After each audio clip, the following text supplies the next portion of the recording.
Be informed. Be alert. The information you need to know about COVID-19 vaccine. Right here, right now, on THEVAX.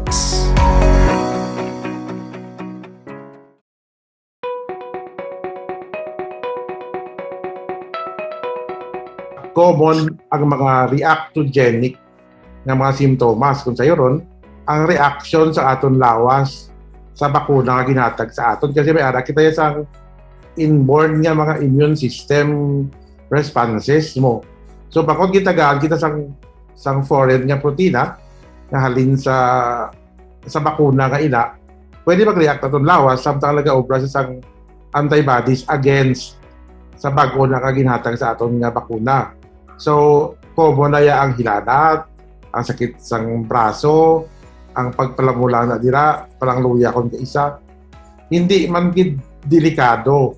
Pwede ka kainom paracetamol sa hilanat o kung sa pain. Pero kung magsobra na ginti, pamakot ka sa doktor para pumatag sa imo. Sa mga allergic reaction ay gusto ko mag-presume nga ang aton mga vaccination center may alay ang preparasyon para sa severe allergic reaction. Kaya may isang treatment ka para dira. Nagmapos naman ang bulong sila. Hinaklaan na nga kung ikaw nagpabakuna, mapabatsig ka naman imulawas eh. Kaya kung may ginabatsig, kasi magreklamo ka kung kinaklaan mo reklamo.